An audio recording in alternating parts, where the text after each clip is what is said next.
Après 12 ans de soutien financier, mes parents m'ont envoyé un texto, « Tu n'es pas le bienvenu pour Noël. La femme de ton frère a besoin d'espace familial. » Je n'ai pas argumenté, j'ai juste répondu, « D'accord, parlez à mon avocat. » Et j'ai discrètement calculé les 520 000 $ que je leur avais donnés. Quand j'ai arrêté tous les paiements et vendu mon chalet au bord du lac, ils sont soudainement apparus à ma porte. Je suis James Ellison, j'ai 32 ans, et ma propre famille m'a désinvité à Noël par texto après que j'ai dépensé plus d'1 demi-million de dollars pour les maintenir à flot.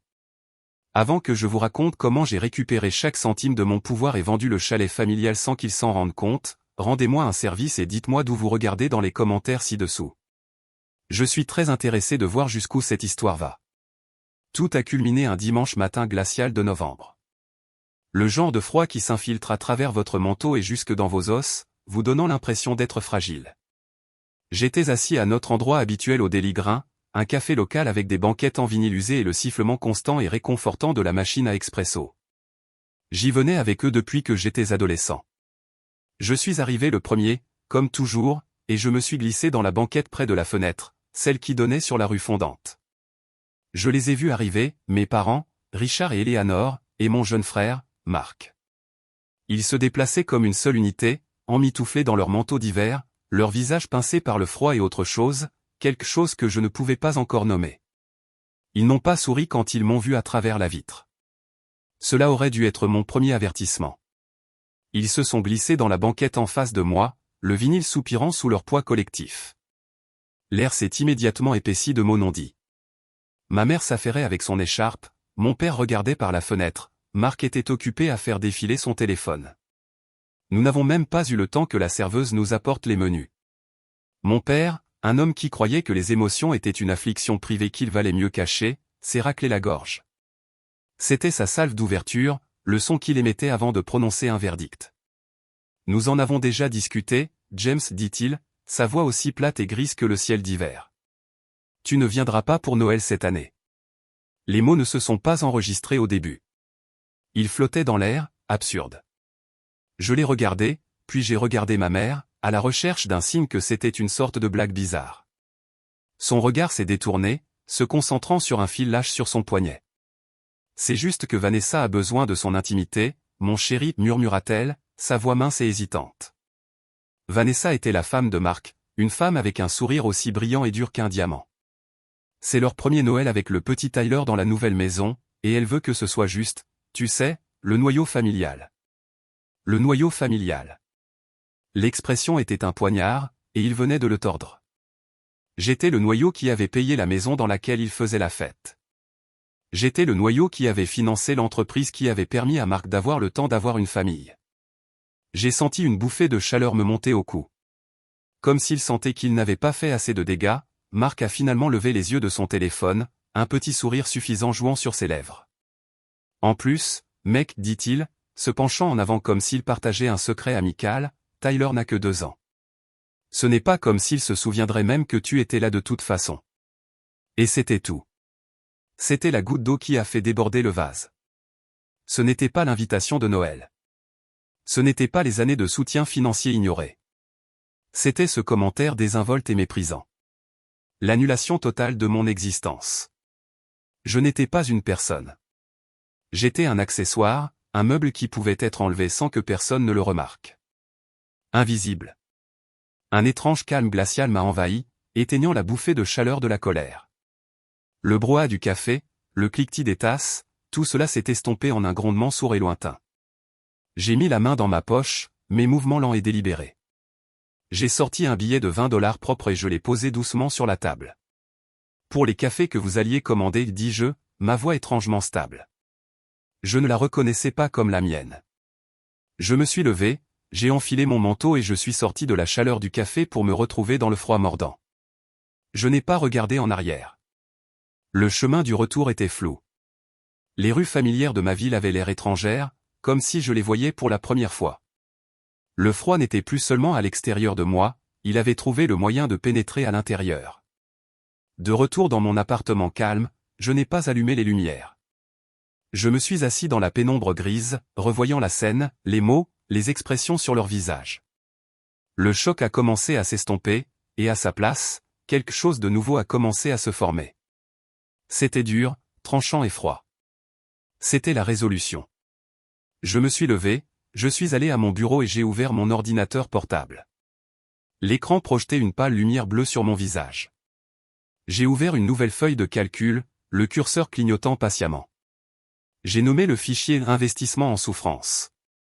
Puis j'ai pris mon téléphone. J'ai fait défiler les noms maman, papa et Marc. Mon pouce a hésité une seconde au-dessus d'un autre nom, puis s'est enfoncé. Le téléphone a sonné 2 fois. Michael Davis.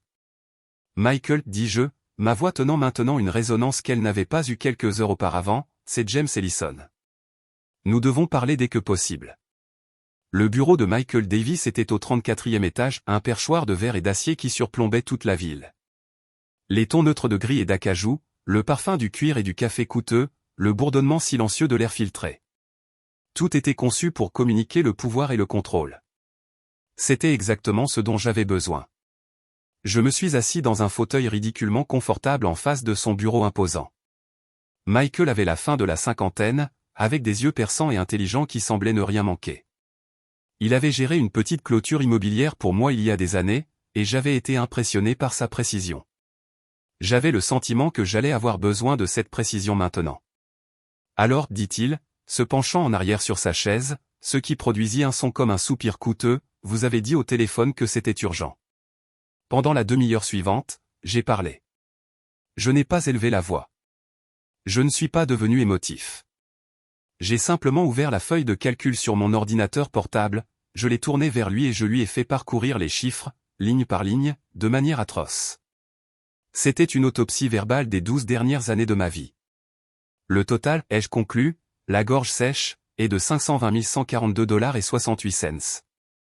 C'est le montant que j'ai documenté comme allant de mes comptes au leur, à leur profit. Michael s'est penché en avant, regardant l'écran. Il a fait défiler les onglets que j'avais créés, soutien hypothécaire, les projets d'entreprise de Marc, les dettes de Vanessa, le ménage et le style de vie. Chacun était une litanie de ma conformité silencieuse. Et vous avez les relevés pour tout ça, demanda-t-il, sa voix neutre. Il était en mode professionnel, évaluant les faits, pas les sentiments. Chacun d'entre eux, ai-je confirmé. Virement bancaire, confirmation de virement, chèques annulés. Je suis un analyste financier, Michael. Je vis avec la piste écrite. Bien, acquiesça-t-il, son regard se levant de l'ordinateur portable pour rencontrer le mien. Il le maintint pendant un long moment, et j'eus l'impression qu'il regardait au-delà des chiffres, essayant d'évaluer l'homme derrière eux.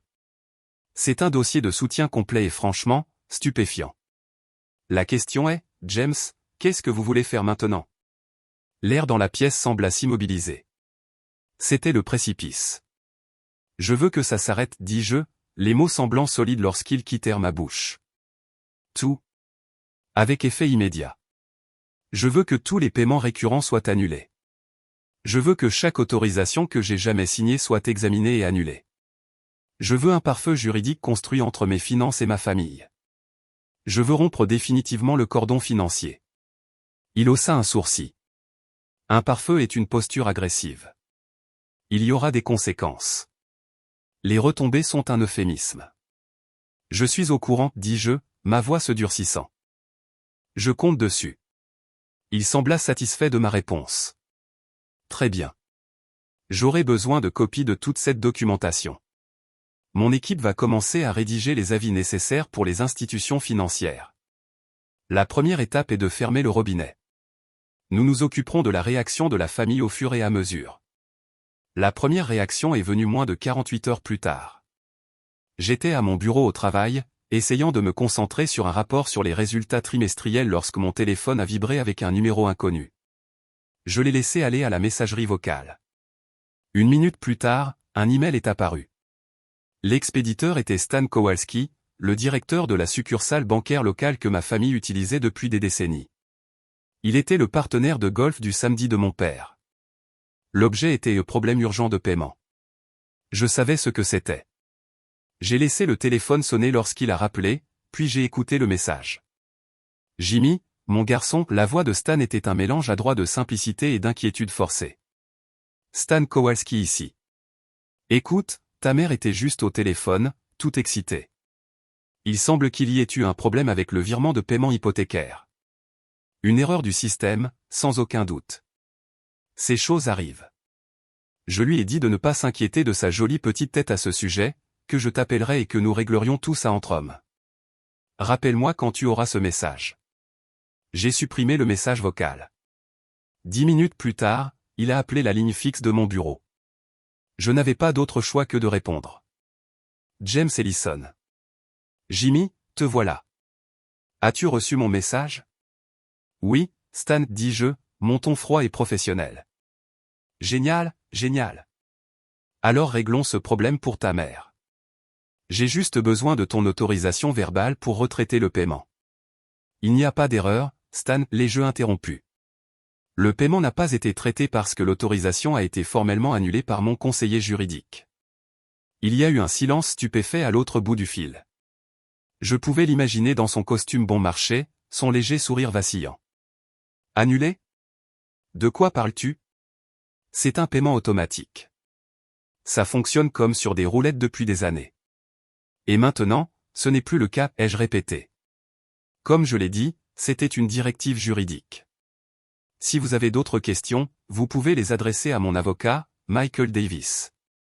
Son cabinet est Davis, Finch et Associates. Le masque de simplicité est tombé complètement. Sa voix est devenue sévère, condescendante, la voix de l'ami de mon père grondant le fils ingrat. Écoute-moi bien, mon garçon. Je ne sais pas à quel jeu tu joues, mais les familles ont des querelles. Elles ont des désaccords. Tu ne coupes pas les vivres à ta propre mère et à ton propre père. Tu dois penser au stress que tu leur causes. L'hypocrisie était époustouflante. J'ai pensé à mon niveau de stress pendant les 12 dernières années, Stan. C'est moi qui les baisse enfin. Nous en avons terminé ici. J'ai raccroché le téléphone, le cœur battant dans ma poitrine. C'était le premier vrai test, et je n'avais pas reculé. C'était terrifiant, et c'était incroyable. Ce week-end-là, je ne pouvais pas rester en ville. Les murs de mon appartement semblaient se refermer sur moi. J'avais besoin d'air. J'avais besoin de perspective. Je suis monté dans ma voiture et j'ai roulé 2 heures vers le nord en direction des bois profonds et de l'eau froide et claire du lac. Je suis allé au chalet. En conduisant, le béton gris de la ville cédant la place à la beauté austère de la campagne hivernale, mon esprit est revenu au jour où je l'ai acheté. J'avais 28 ans. Je venais d'obtenir une énorme promotion et une prime qui ressemblait à de l'argent de loterie. Je ne voulais pas simplement la mettre sur le marché. Je voulais quelque chose de tangible, quelque chose de réel. J'ai trouvé le chalet en a après des mois de recherche. Il était parfait, niché dans un peuplement de grands pins, avec une large terrasse et un quai robuste qui s'avançait dans l'eau cristalline. C'était mon propre coin de paradis. Je l'ai payé en espèces.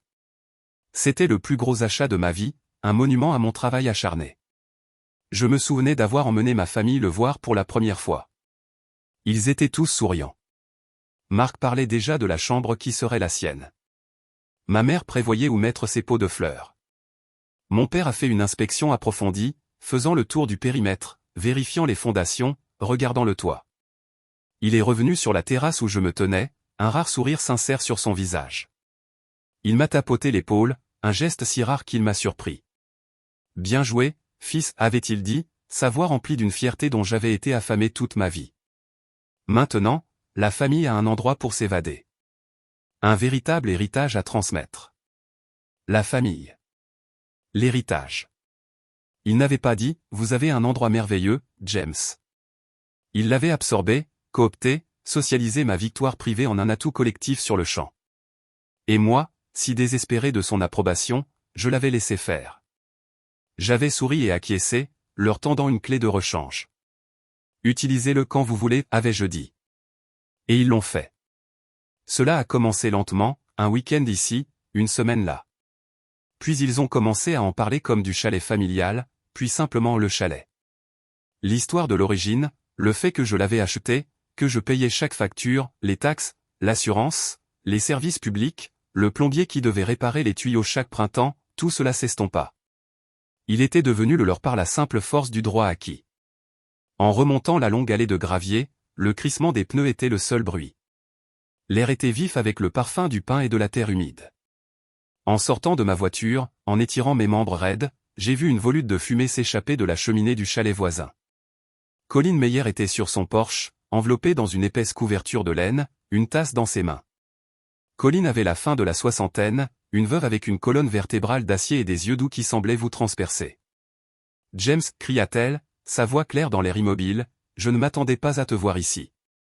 Je pensais que ton frère et son clan allaient venir préparer l'endroit pour Noël. » Ma mâchoire s'est serrée à ces mots.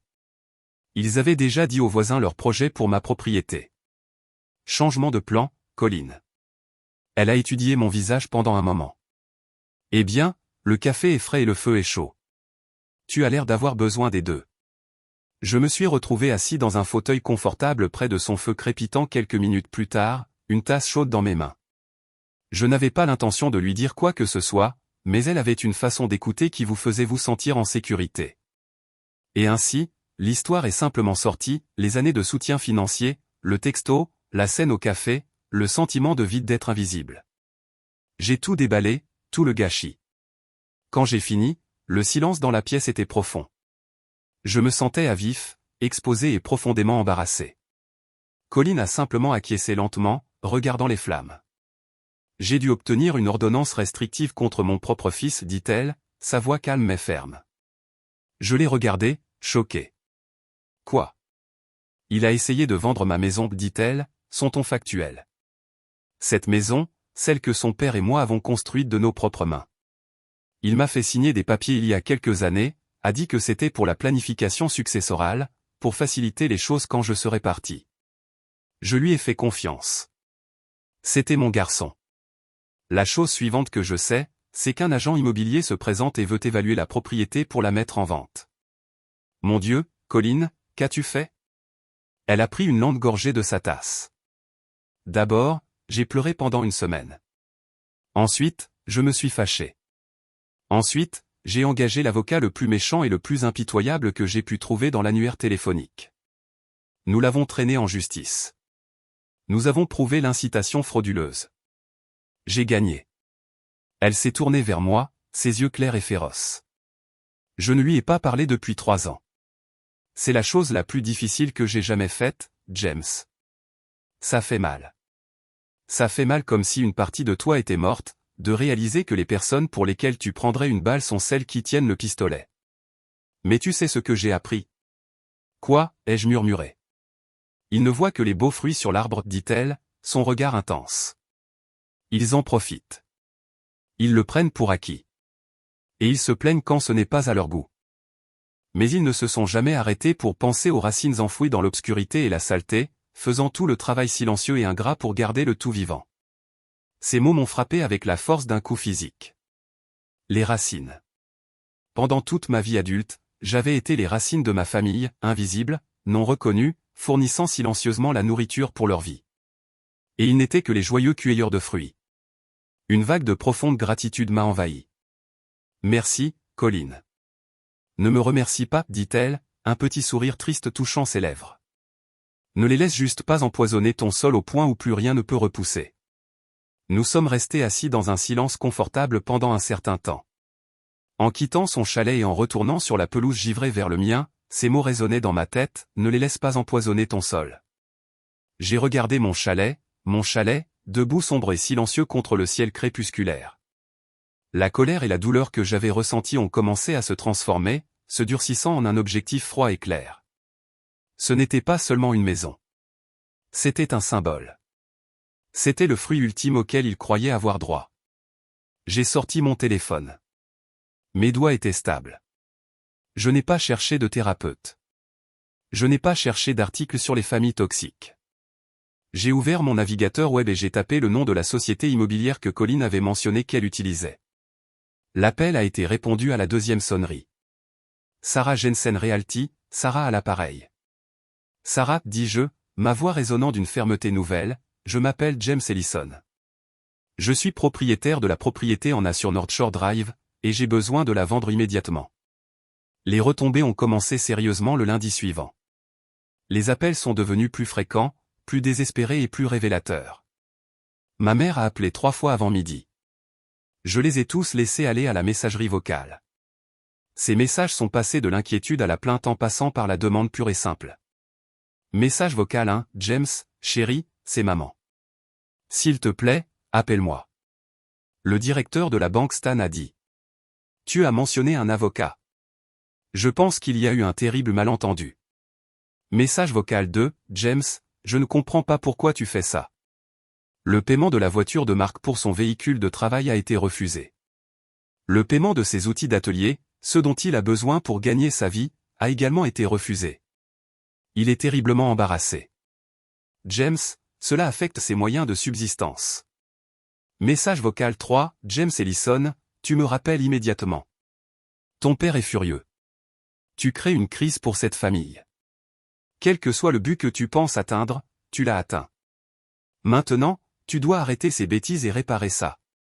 Son objectif était très précis, l'argent, la perturbation de leur confort. Pas une seule fois elle n'a demandé comment j'allais. Pas une seule fois elle n'a mentionné la conversation au café. C'était comme si cela ne s'était jamais produit. L'appel de mon père est arrivé plus tard cet après-midi. Il n'a pas laissé de message vocal. Il a juste appelé la ligne fixe de mon bureau, contournant toute possibilité pour moi de l'ignorer. Qu'est-ce que tu crois foutre, aboya-t-il. Pas de préambule, pas de bonjour.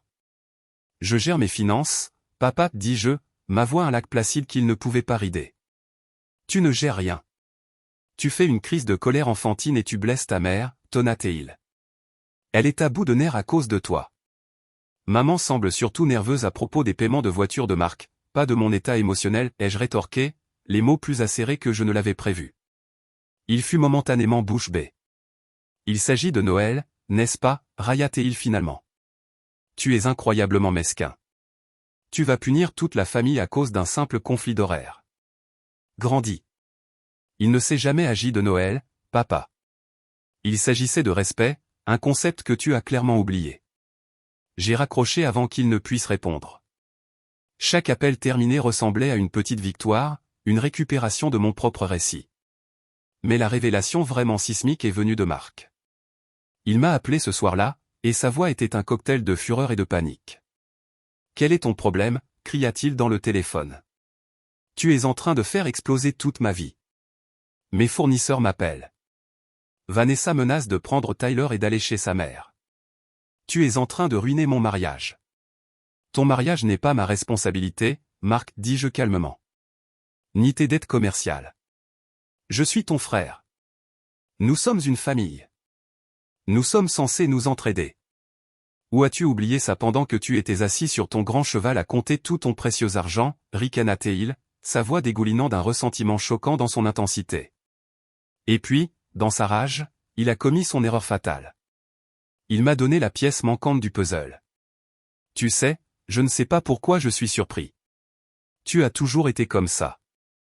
Maman et papa étaient déjà tellement énervés contre toi, j'ai dû faire tellement de putain de gestion de crise après que tu aies raconté à tout le monde que tu payais leur hypothèque, en les faisant passer pour de pitoyables cas de charité. Le monde s'est arrêté. J'ai senti l'air quitter mes poumons. Ma main s'est crispée sur mon téléphone, mes jointures blanchissant. Qu'est-ce que tu viens de dire, Mark, ai-je demandé, ma voix un murmure étranglé. Tu m'as entendu, a-t-il craché, inconscient de la bombe qu'il venait de faire exploser. C'était tellement embarrassant. J'ai dû m'asseoir là et leur dire que tu étais probablement juste stressé par le travail, que tu exagérais les choses pour te sentir important. C'est moi qui ai tout arrangé. Mais je ne l'avais jamais dit à personne. Pas une seule âme qui vive. Pas à mon ami le plus proche. Pas à un collègue. Pas même à mon avocat jusqu'à il y a quelques jours. La honte que mes parents aient besoin de mon aide, le fardeau silencieux que cela représentait, était mien et à moi seul. J'avais gardé leur fierté plus farouchement qu'eux-mêmes. Il avait menti. Mon propre frère. Il était allé voir nos parents et avait activement, méchamment, pathologiquement menti. Il m'avait dépeint comme un vantard fanfaron, un fils qui ferait honte à ses propres parents pour la gloriole. Il n'avait pas seulement profité de ma générosité. Il l'avait utilisée comme une arme contre moi pour s'attirer les faveurs, pour se positionner comme le fils humble et protecteur tandis que j'étais présenté comme le méchant. Ce n'était pas juste un pique-assiette. C'était un saboteur. Il était l'architecte de leur ressentiment. Je vois, ai-je réussi à dire, les deux mots ayant un goût de cendre dans ma bouche. Merci d'avoir clarifié cela, Marc. J'ai mis fin à l'appel. La colère que je m'attendais à ressentir ne s'est pas matérialisée. À sa place, il y avait quelque chose de beaucoup plus froid, beaucoup plus lourd. C'était le poids d'une trahison profonde et dévastatrice. Je me suis effondré sur ma chaise de bureau, le bourdonnement de mon ordinateur étant le seul son dans la pièce. J'ai enfin compris le jeu. Je jouais aux dames alors qu'il jouait une partie d'échecs vicieuse et calculée. Le sommeil était impossible cette nuit-là. Mon esprit s'emballait, rejouant des années de moments, les réexaminant à travers cette nouvelle lentille horrible. Les petites blagues de Marc à mes dépens. Les comparaisons constantes de ma mère. Le dédain de mon père pour mes réalisations. Tout s'est mis en place. J'avais besoin de preuves. J'avais besoin de le voir noir sur blanc. Vers 2 heures du matin, je suis allé dans mon bureau à domicile. Michael, mon avocat, avait demandé toute la correspondance écrite relative à mon soutien financier. J'ai commencé à fouiller dans de vieux disques durs externes, à la recherche d'un dossier datant d'il y a 4 ans contenant l'accord informel d'aide à l'hypothèque que j'avais rédigé. C'était une fouille archéologique numérique à travers ma vie passée. J'ai fait défiler des milliers de fichiers, d'anciens projets de travail, des photos de vacances, des documents fiscaux. Puis je l'ai vu. Un dossier innocemment intitulé « Famille d'hiver 2019 ». Mon ventre s'est serré. J'ai cliqué pour l'ouvrir. À l'intérieur se trouvaient quelques douzaines de fichiers. La plupart étaient des confirmations de réservation et des reçus numérisés. Mais un sous-dossier était intitulé « Chaîne de mai ». Mon cœur a commencé à battre, un rythme lent et lourd contre mes côtes. Je l'ai ouvert. Il y avait 5 fils de discussion archivés. Un titre m'a sauté aux yeux comme s'il était écrit en lettres de néon, l'attitude de Reg égale rejeté. Ma main tremblait lorsque j'ai double-cliqué sur le fichier. Le fil de mai s'est ouvert, et le lire était comme regarder un enregistrement secret de mon propre assassinat moral. Il a commencé par un email de Marc à nos parents. Objet, l'attitude de Jay. Salut maman et papa. Je déteste être rabat-joie, mais je commence à m'inquiéter un peu pour James. Il n'arrête pas de faire ses petits commentaires, vous savez, sur le coup de tout, sur le fait qu'il nous aide. On a juste l'impression qu'il nous le fait payer, et ça crée une ambiance bizarre. Vanessa est vraiment mal à l'aise. Elle a l'impression qu'on ne peut pas avoir une dynamique familiale normale tant qu'il joue le rôle de grand pourvoyeur. Je pensais juste que vous devriez être au courant. Marc. La réponse de ma mère a été presque immédiate. Oh mon Dieu. J'espérais que je me l'imaginais. Il a toujours été si sensible. Vous savez à quel point votre père est fier. Il serait absolument mortifié s'il pensait que James disait aux gens que nous avions besoin de son aide. S'il vous plaît, toi et Vanessa, ignorez-le. Je lui dirai quelques mots en douceur. Quelques mots en douceur. Je me souvenais de ces quelques mots en douceur. C'était une campagne passive-agressive d'une semaine sur l'importance de l'humilité. Mais le dernier email de la chaîne était celui qui a coupé ma respiration. Il venait de Vanessa. Il était long, articulé, et aussi froid et calculateur qu'une stratégie de rachat d'entreprise. Eleanor et Richard. J'écris ceci parce que j'aime cette famille si profondément, et je vois un problème potentiel à l'horizon qui pourrait causer une grave rupture. L'implication financière de James, bien que je sois sûr qu'elle soit bien intentionnée, crée une dynamique de pouvoir malsaine et insoutenable. Elle met involontairement Marc dans une position difficile, lui donnant l'impression d'être un fils de seconde zone dans sa propre famille, ce qui, j'en suis sûr, n'est ce que personne ne souhaite. Pour le bien de la santé émotionnelle à long terme de notre famille, et pour le type d'environnement stable que nous voulons pour Tyler, il est peut-être temps d'envisager d'encourager James à se retirer en douceur, pour permettre à Marc d'assumer naturellement son rôle de pilier central de la famille. Nous devons recentrer la famille autour de son noyau naturel. Peut-être que limiter l'implication de James dans les événements familiaux les plus intimes, comme les fêtes de fin d'année, nous donnerait à tous l'espace nécessaire pour recalibrer cette dynamique sans confrontation directe. Ce serait une réinitialisation en douceur, permettant à chacun de retrouver son propre équilibre. Avec amour et inquiétude. Vanessa. Une réinitialisation en douceur. Recentrer la famille. Tout était là. Un coup d'état prémédité et sans effusion de sang. La jalousie de mon frère était le carburant, mais l'ambition de Vanessa était le moteur. Elle avait écrit le scénario, et toute ma famille avait joué son rôle à la perfection. Mon exclusion de Noël n'était pas une décision récente. C'était le point culminant d'une campagne de plusieurs années visant à me marginaliser professionnellement et émotionnellement. Je me suis adossé à ma chaise, la lueur du moniteur illuminant la pièce sombre. La douleur avait disparu. La confusion avait disparu. Il ne restait que la certitude froide et dure d'un homme à qui l'on venait de remettre une déclaration de guerre. Ils avaient tracé les lignes de bataille il y a des années. J'avais juste été trop aveugle pour les voir. Mon téléphone était sur le bureau. Je l'ai pris. Mes mains ne tremblaient plus. J'ai appelé mon agent immobilier, Sarah. Il était 2h30 du matin, mais je m'en fichais. Elle a répondu au 4e appel, sa voix pâteuse de sommeil. Allô? Sarah, c'est James Ellison, ai-je dit, ma voix aussi calme et claire qu'une nuit d'hiver. Je m'excuse pour l'heure. Je vous appelais juste pour vous dire que j'ai reconsidéré les offres sur le chalet.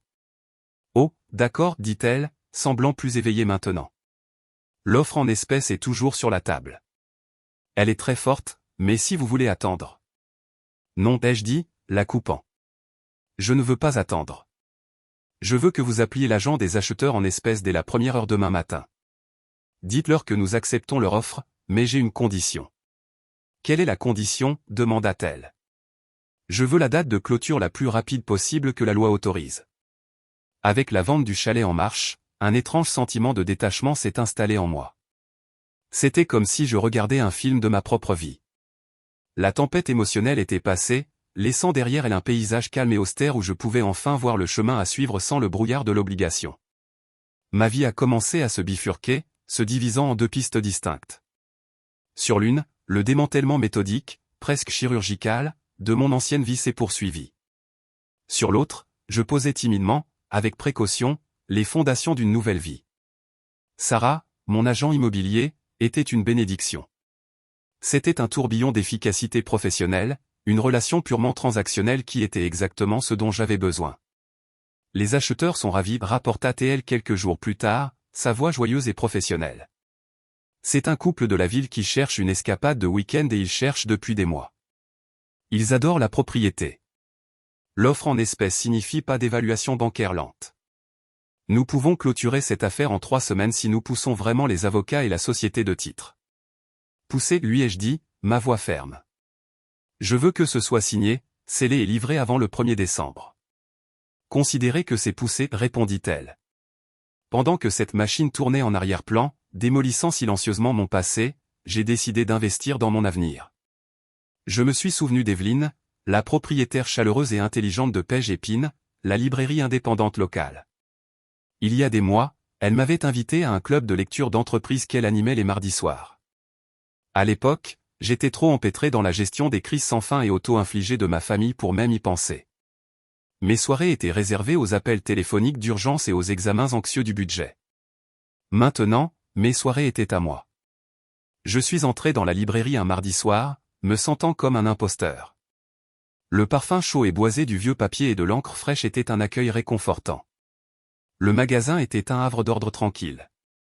Evelyne, une femme aux yeux gentils et ridés et à un sourire sincère, m'a vu hésiter près de la porte. James. Je suis tellement contente que vous ayez décidé de venir, dit-elle, sa chaleur me mettant instantanément à l'aise. Elle m'a guidé vers une arrière-salle confortable où un petit groupe diversifié de personnes était rassemblé autour d'une grande table en bois, sirotant du café et du thé. J'ai passé la première heure surtout à écouter. Le club de lecture était plus qu'une simple discussion aride sur les stratégies commerciales. C'était un échange d'idées dynamiques. C'étaient des gens qui construisaient des choses, qui résolvaient des problèmes complexes, qui pensaient en termes de croissance et de potentiel, pas seulement d'entretien et de gestion de crise. Pour la première fois depuis ce qui me semblait être une éternité, j'étais dans une pièce où mon identité n'était pas un fils, frère ou le distributeur automatique de la famille. J'étais juste James, un homme avec une perspective qu'il trouvait intéressante. Le livre dont nous discutions traitait de la mise à l'échelle d'une petite entreprise, et son auteur a avancé un argument financier que je trouvais profondément imparfait. Lorsqu'Evelyne a ouvert la discussion, j'ai pris la parole, me surprenant presque moi-même. J'ai exposé ma critique, non pas émotionnellement, mais avec la logique claire, étape par étape, que j'utilisais au travail. J'ai parlé de flux de trésorerie, d'évaluation des risques et de ratio d'endettement sur fonds propres non durables. Quand j'ai fini, la pièce est restée silencieuse pendant un moment. Puis un homme au fond de la table, qui était resté silencieux jusqu'alors, a pris la parole. C'est l'analyse la plus perspicace que j'ai entendue de toute la soirée, dit-il, sa voix un baryton calme. Vous avez coupé à travers la rhétorique de l'auteur jusqu'à la faiblesse structurelle. C'est un château de cartes, comme vous l'avez dit. C'était Robert Anderson. Il avait la soixantaine, semi-retraité, une légende discrète de la scène technologique locale qui avait construit et vendu 2 sociétés de logiciels très prospères. Il ne se comportait pas avec arrogance. Il avait la confiance tranquille d'un homme qui n'avait rien à prouver. Une fois la réunion terminée, il a tenu à m'approcher. Robert Anderson, dit-il en tendant la main. Sa poignée de main était ferme, ses yeux directs. C'était une analyse pointue, James. Vous avez le don de voir les fissures dans les fondations avant qu'elles ne deviennent des gouffres. Que faites-vous exactement? Je suis analyste financier principal dans une entreprise, surtout l'évaluation des risques pour les fusions et acquisitions, lui dis-je. Il gloussa, un son chaleureux et authentique. Vous avez l'esprit pour ça. Il sortit une carte de visite simple et élégante de son portefeuille. Écoutez, je conseille une petite start-up prometteuse. Un concept génial, des ingénieurs brillants, mais leur plan financier est un désastre. Ils sont passionnés, mais ils vont être à court de moyens dans 6 mois s'ils ne mettent pas de l'ordre dans leurs affaires. Ils ont besoin de quelqu'un avec votre regard. Seriez-vous intéressé à jeter un coup d'œil, en tant que consultant rémunéré? J'étais abasourdi. C'était une offre tangible, un signe de respect d'un homme que je connaissais à peine mais dont la réputation était excellente. C'était plus de validation que je n'en avais reçu de mon propre père en 3 décennies. Je serais honoré, monsieur Anderson. Appelez-moi Robert, dit-il avec un sourire qui atteignait ses yeux. Je vous enverrai les détails par email demain. Je suis sorti de cette librairie en me sentant plus grand que nature. Ce n'était pas la fierté creuse et fugace d'apaiser ma famille. C'était le sentiment solide et enracinant d'être vu et respecté pour mes compétences, pour mon esprit. Les 2 semaines suivantes ont été un tourbillon d'activités productives. Je me suis jeté dans mon travail de jour avec une vigueur renouvelée. Mes soirées se sont passées à ma table à manger, qui était maintenant recouverte des documents financiers de la start-up. J'ai disséqué leur flux de trésorerie, reconstruit leur budget et créé un nouveau modèle financier. C'était un puzzle complexe, et j'ai adoré chaque minute. C'était propre. C'était logique. C'était tout ce que ma vie de famille n'était pas. Entre-temps, je recevais des emails clairs et efficaces de Sarah, avec des documents numériques à signer pour la vente du chalet. La date de clôture était fixée, le premier vendredi de décembre. Un soir, alors que je terminais mon rapport pour Robert, mon téléphone a vibré avec une notification du groupe de discussion familiale. Je l'avais mis en sourdine mais je ne l'avais jamais quitté. C'était un message de Marc. Salut tout le monde, juste un rappel, je prévois de monter au chalet le week-end prochain pour le préparer pour Noël. Il faut mettre les lumières, dégager la terrasse et s'assurer que la plomberie est en bon état de marche. Maman, peux-tu remonter la vieille boîte de décoration du grenier? J'ai lu le message, puis je l'ai relu. Un sourire froid et amer a effleuré mes lèvres. Il faisait des plans de décoration, si complètement, si béatement inconscients, si plongés dans leur bulle de propriété imméritée qu'il ne leur est jamais venu à l'esprit qu'ils planifiaient une fête dans une maison qui allait appartenir à quelqu'un d'autre. Je n'ai pas répondu. J'ai juste fait une capture d'écran du message et l'ai transmise à Michael, mon avocat, avec une seule ligne de texte. Pour information, veuillez vous assurer que les nouveaux propriétaires sont conscients qu'ils ont le droit de porter plainte pour violation de domicile. J'ai reposé le téléphone et je suis retourné à mon travail. Robert m'avait appelé plus tôt dans la journée, extatique de mon rapport initial. James, tu es un faiseur de miracles, m'avait-il dit. Tu as trouvé le défaut fatal dans leur taux de consommation. Je rencontre le conseil d'administration des investisseurs la semaine prochaine pour passer en revue tes recommandations. En fait, je te veux à l'appel, je veux qu'ils l'entendent de ta bouche. Il a programmé la dernière conférence téléphonique pour présenter nos conclusions au conseil d'administration.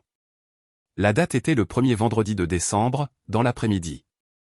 Tout convergeait. La démolition de l'ancien et la construction du nouveau étaient sur le point de se télescoper le même jour, et pour la première fois de ma vie, je me sentais prêt pour l'explosion. Ils sont arrivés un mardi soir, exactement une semaine avant la clôture de la vente de la cabane. Ce n'était pas un appel téléphonique, ce n'était pas un message texte, c'était un assaut coordonné, frontal. La sonnette a retenti dans mon appartement silencieux, un son si inattendu qu'il m'a fait sursauter. J'ai regardé par le Judas et mon sang s'est glacé. Ils étaient là, tous les quatre, blottis ensemble sous la lumière fluorescente du couloir, comme une délégation de malheur, mon père, ma mère, Marc et Vanessa.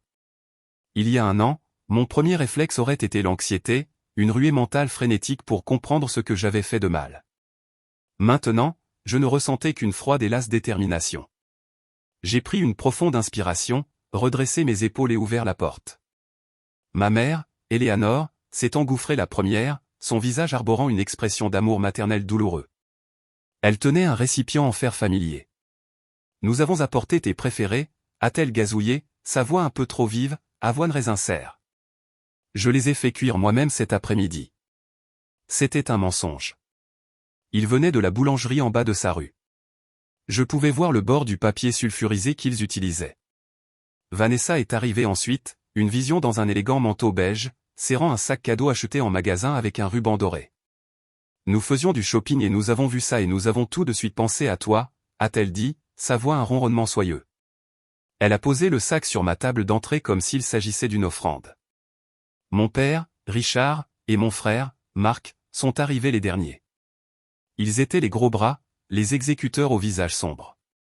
Ils ne se sont pas souciés des faux-semblants. Ils ont pénétré dans mon salon et se sont assis sur mon canapé, leur posture rayonnant d'impatience et de sentiment de propriété.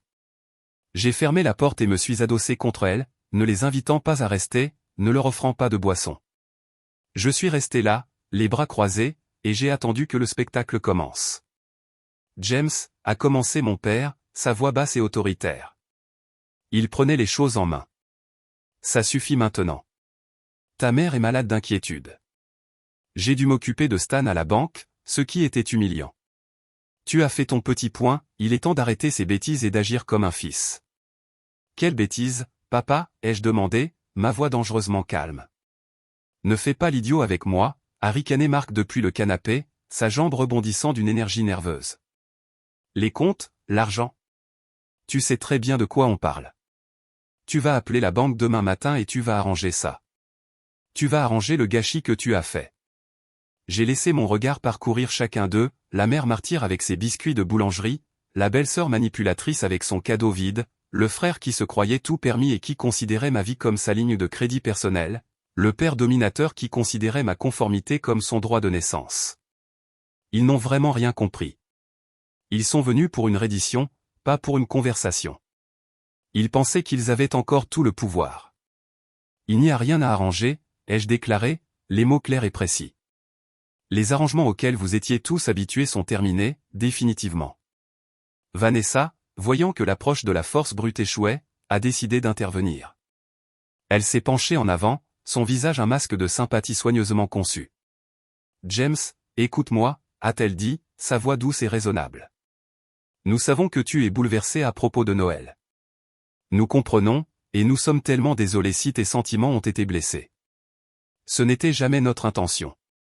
C'était juste un malentendu, un problème de communication. Bien sûr, nous voulons que tu sois là. Nous t'aimons. Nous sommes une famille. Famille, ai-je répété le mot, le laissant flotter dans l'air. Je l'ai regardé directement, et je l'ai laissé voir la froide connaissance dans mes yeux. Vous avez cessé d'être ma famille au moment où vous avez écrit cet email suggérant une remise à 0,12 à ma mère, au moment où vous avez décidé que ma présence était un inconvénient stratégique à gérer. Le sang a quitté son visage. Son masque de composure parfaitement construit n'a pas seulement craqué, il s'est brisé. Pendant une fraction de seconde, j'ai vu la vraie Vanessa, une créature d'ambition froide et dure, acculée et exposée. Elle s'est reprise rapidement, mais le mal était fait. Ma mère et Marc la regardaient, confus. Mon père s'est contenté de me regarder, les yeux plissés. Il s'est levé, le visage rouge de colère.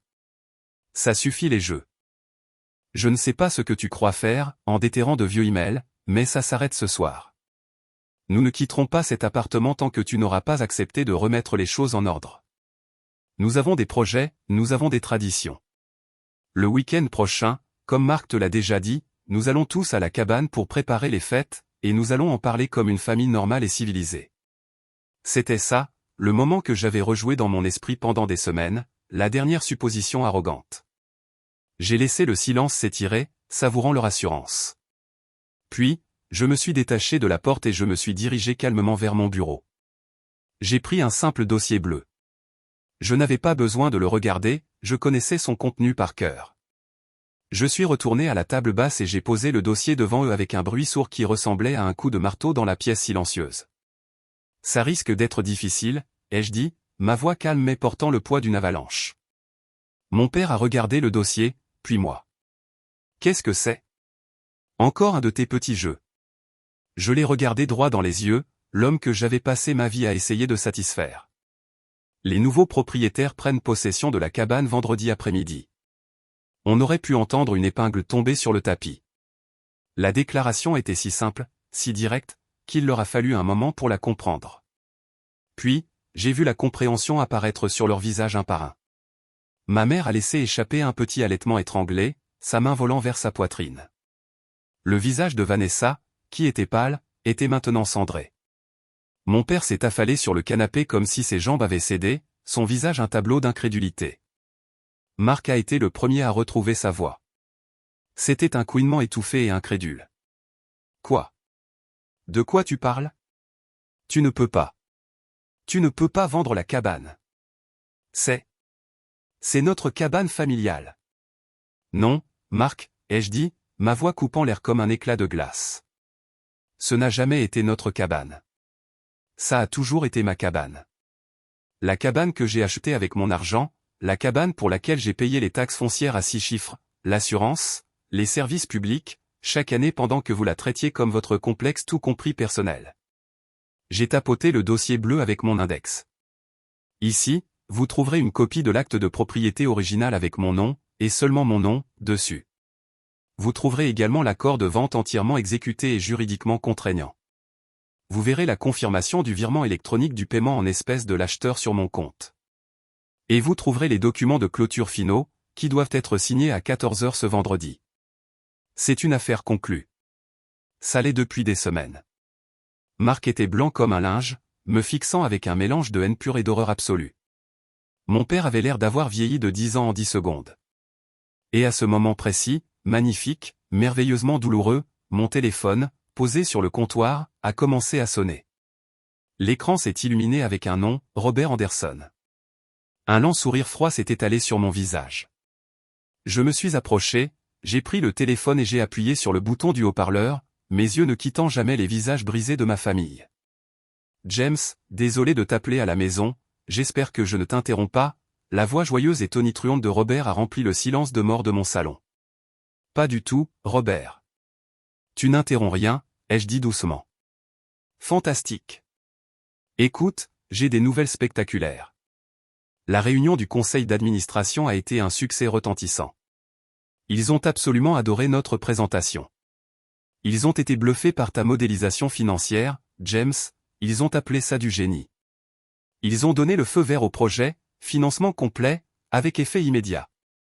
J'ai vu mon père tressaillir au mot modélisation financière. Il avait autrefois qualifié mon choix de carrière de travail ennuyeux de comptable. C'est une excellente nouvelle, Robert, ai-je dit calmement, savourant le moment. Une excellente nouvelle, a-t-il ri, un son chaleureux et authentique.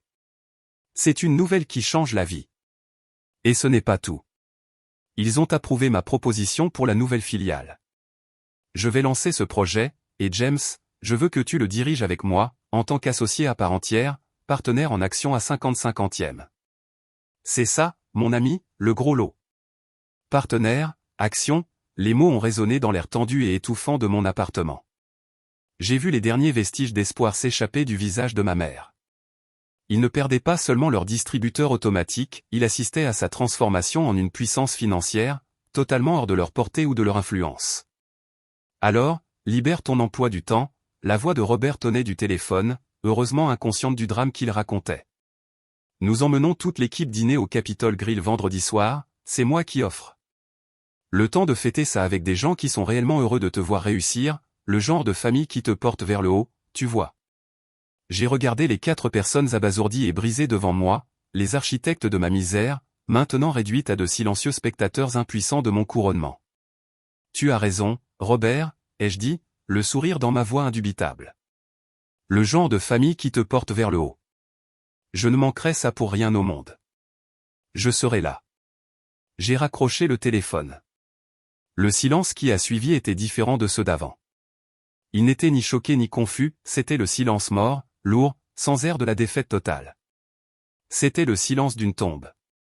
Mon père, un homme que je n'avais jamais vu avoir l'air faible de sa vie, semblait avoir rétréci. Il ne voulait pas me regarder. Il se contentait de fixer le dossier bleu sur la table basse comme s'il s'agissait d'une bombe qu'il n'avait pas réussi à désamorcer.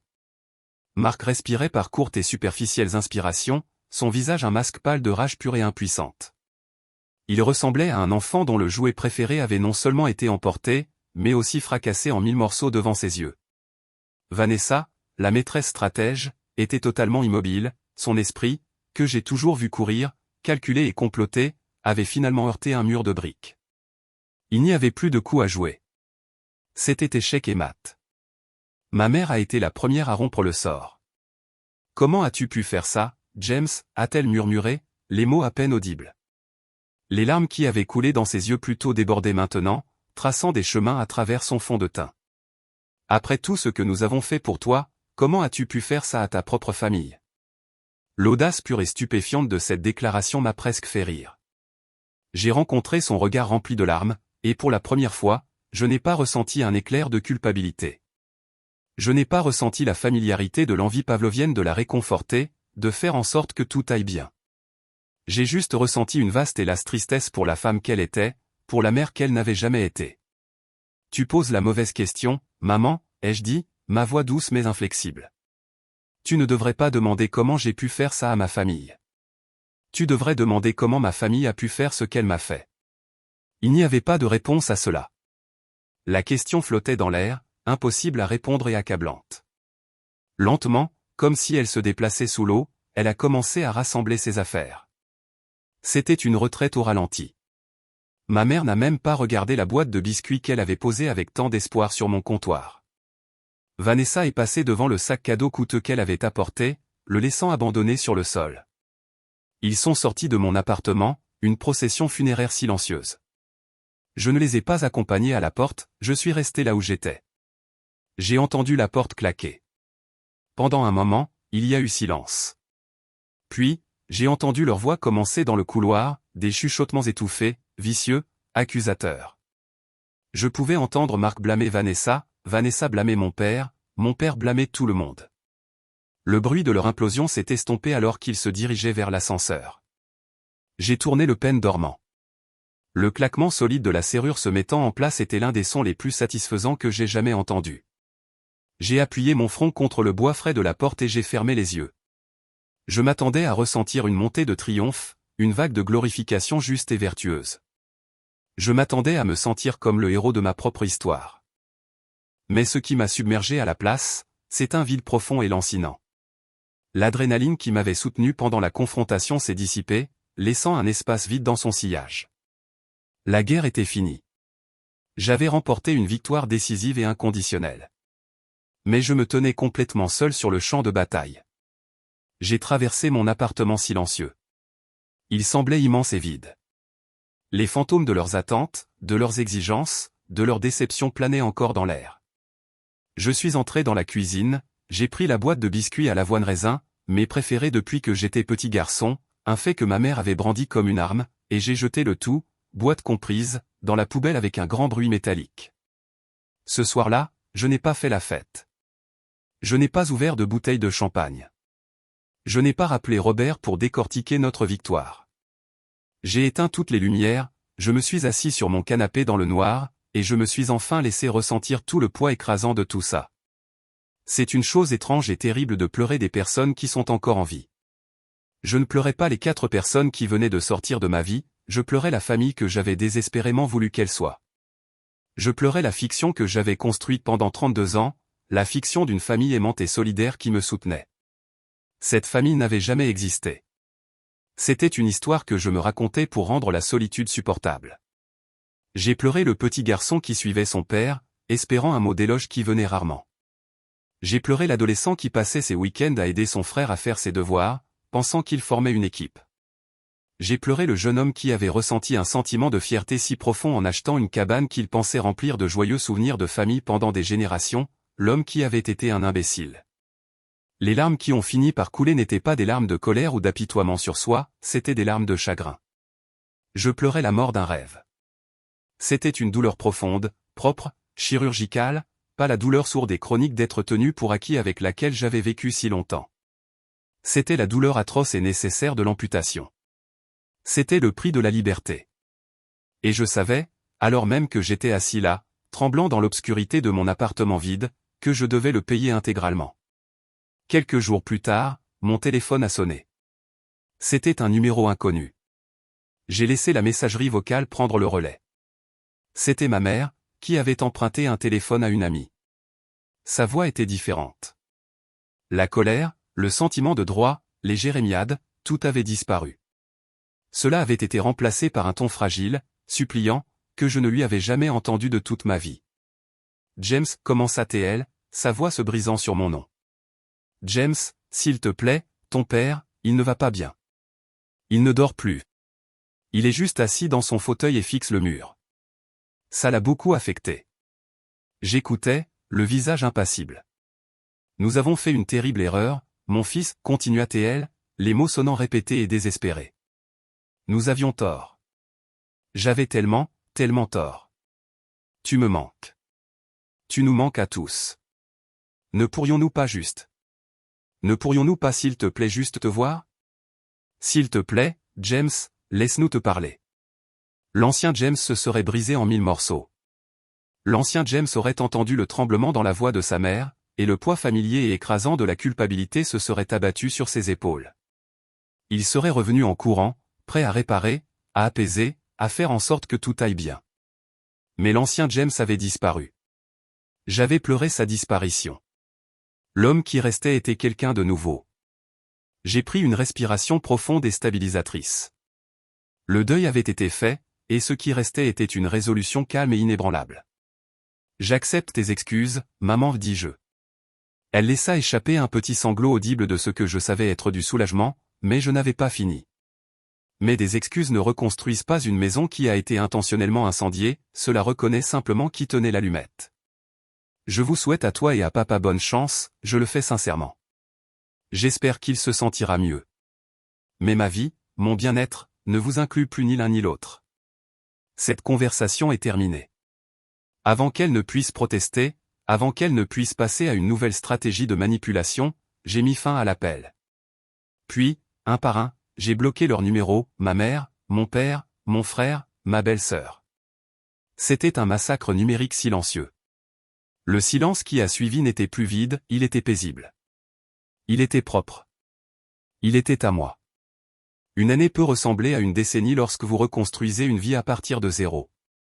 12 mois après avoir méthodiquement effacé ma famille de mon téléphone, mon monde était méconnaissable, dans le meilleur sens du terme. La société que Robert Anderson et moi avions cofondée n'était plus seulement une jeune entreprise en pleine croissance, c'était une véritable success story.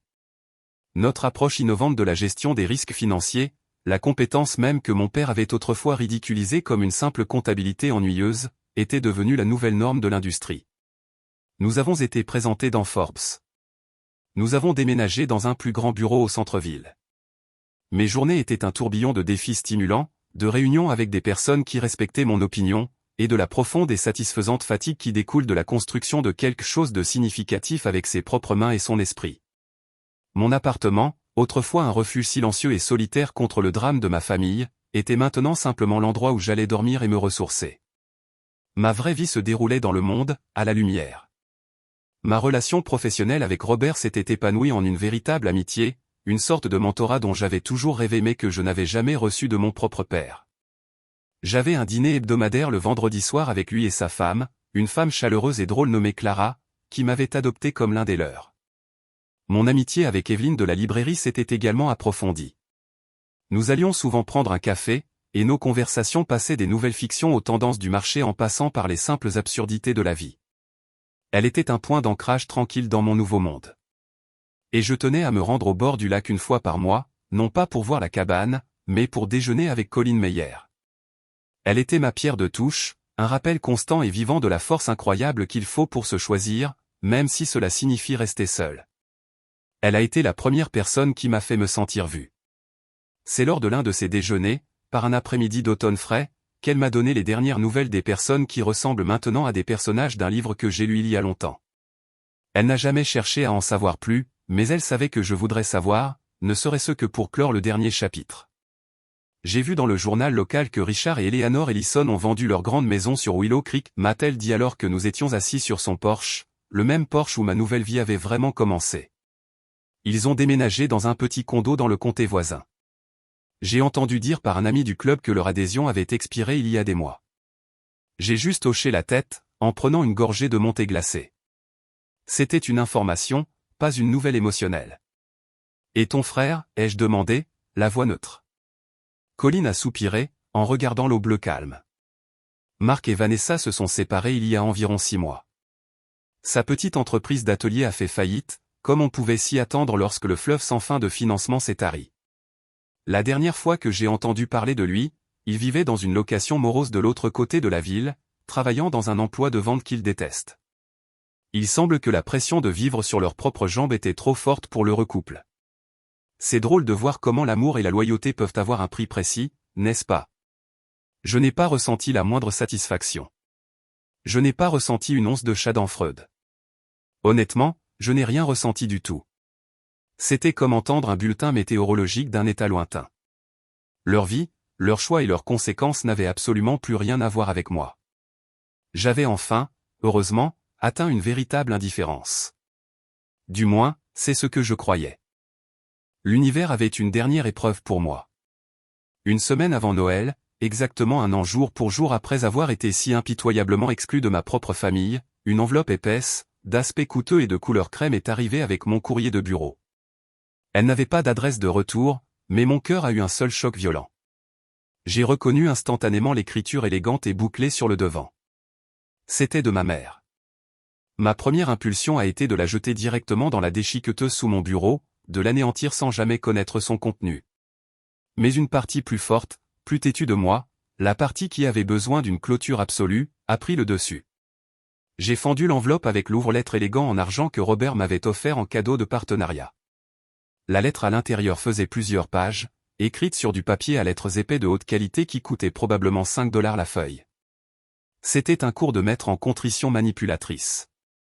Elle a écrit sur des nuits blanches sans fin, sur un regret profond et profond de l'âme, sur le fait de comprendre enfin la profondeur de leurs erreurs et la douleur qu'ils m'avaient causée. Elle a écrit à quel point elle était fière de moi, ayant méticuleusement suivi mon succès dans les nouvelles économiques. Mon très cher James, commençait-elle. Il ne se passe pas un jour sans que je ne pense à toi. Je vois ta photo dans la section affaires du journal, et mon cœur gonfle d'une fierté que j'étais trop stupide pour jamais te montrer. Mais cette fierté est suivie d'un océan de tristesse pour ce que nous avons perdu, pour ce que nous avons jeté. Ton père et moi parlons de toi tous les jours. Nous avions tort, James, tellement, impardonnablement tort. Nous étions aveuglés par l'orgueil et une stupidité qui me fait honte jusqu'au plus profond de mon être. C'était une bonne performance. Les mots étaient tous corrects. C'était presque crédible. Si je n'avais pas trouvé ces emails, j'aurais peut-être même marché dedans. Mais j'ai continué à lire, en attendant que l'autre chaussure tombe. C'est arrivé, comme je le savais, dans le dernier paragraphe fatidique. Nous savons que nous ne méritons pas ton pardon. C'est un cadeau que nous n'avons pas le droit de demander, mais je prie pour cela tous les jours. Je vois à quel point ta nouvelle entreprise a du succès, comment tu as construit une nouvelle vie merveilleuse, et je vois cela comme un signe de Dieu, un signe que peut-être, avec tes nouvelles ressources et ce que j'ai toujours su être ton cœur généreux, tu peux trouver un moyen de nous aider à recommencer, à guérir en famille.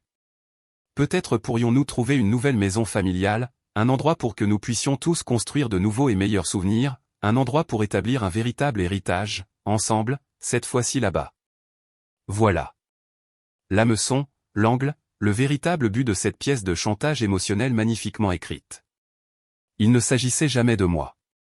Il ne s'agissait jamais de remords. Il s'agissait de mes nouvelles ressources. Ce n'était pas des excuses, c'était une proposition commerciale. C'était un pitch. Ils n'avaient pas du tout changé, ils avaient juste mis à jour leur stratégie. Ils voyaient mon succès durement gagné non pas comme le mien, mais comme un nouveau puits plus grand et plus prometteur dans lequel il pouvait puiser. C'étaient les mêmes personnes, mais avec un vocabulaire de regret plus sophistiqué. J'ai relu la dernière phrase. Une nouvelle maison familiale, un endroit pour nous tous. Un rire froid et amer s'est échappé de mes lèvres. Ce n'était pas un son d'amusement, c'était le son de la désillusion finale, absolue et libératrice.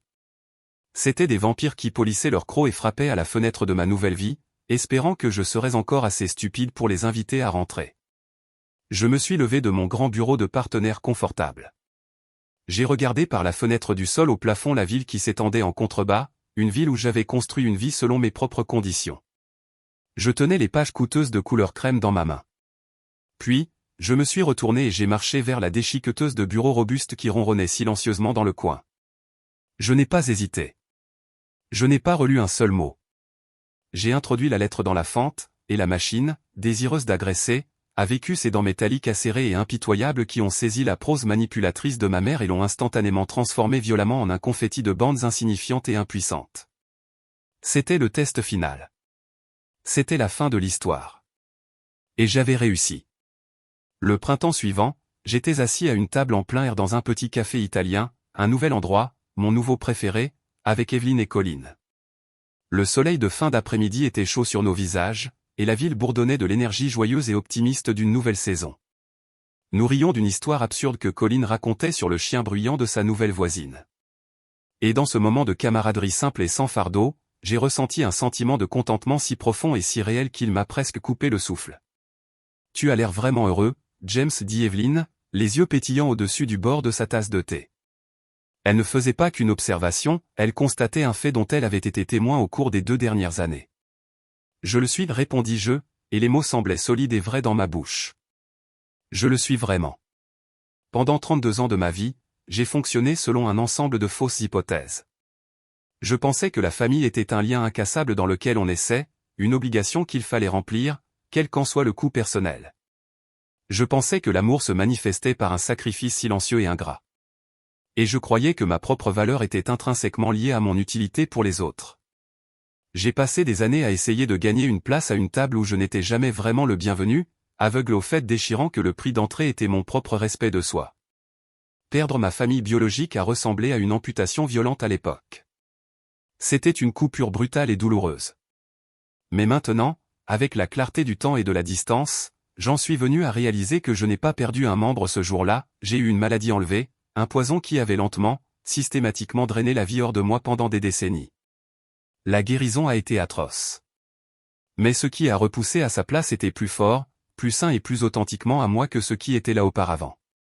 La leçon la plus importante que j'ai apprise est que vous n'avez pas à accepter la famille que vous avez reçue, vous avez le droit de choisir la famille que vous méritez. Ma famille, ma vraie famille, est maintenant une veuve de 70 ans fougueuse et hilarante qui m'a appris la différence entre les fruits et les racines. C'est une propriétaire de librairie sage et douce qui m'a montré que de nouveaux mondes étaient possibles. C'est un partenaire commercial brillant qui a vu mon potentiel et m'a traité avec un respect inébranlable dès le moment où nous nous sommes rencontrés. C'est un petit cercle, mais il est puissant, construit non pas sur le sable mouvant de l'obligation et de la culpabilité, mais sur le socle solide de l'admiration mutuelle, du rire partagé et de l'attention sincère. Il m'a fallu beaucoup de temps, et cela m'a coûté plus d'un demi-million de dollars, pour enfin apprendre la profonde différence entre être utile et être valorisé. Être utile signifie qu'ils ont besoin de quelque chose de vous, votre argent, votre temps, votre énergie. Être valorisé signifie qu'ils veulent simplement vous, votre présence, vos pensées, votre compagnie. Je ne signe plus de chèques pour les personnes qui n'apprécient pas la personne qui les signe. J'investis. J'investis mon temps, mon énergie, mon cœur et mes ressources dans des personnes et des projets qui investissent en retour en moi. Mon bilan n'a jamais été aussi bon, et je ne parle pas du bilan financier. Je regarde autour de moi ma nouvelle vie, mes vrais amis, l'avenir radieux qui s'étend devant moi, et je sais, avec une certitude qui s'installe au plus profond de mes os, que j'ai enfin trouvé mon véritable héritage. Ce n'était pas une cabane, ce n'était pas une entreprise, c'était moi-même. Merci d'avoir écouté mon histoire. J'espère qu'elle a résonné avec vous d'une manière ou d'une autre. Avez-vous déjà été dans une situation où vous avez dû choisir entre la famille que vous aviez et la personne que vous vouliez être? Je serais honoré de lire vos expériences. Veuillez partager votre histoire dans les commentaires ci-dessous. Et n'oubliez pas de liker et de vous abonner pour ne pas manquer ce qui va suivre.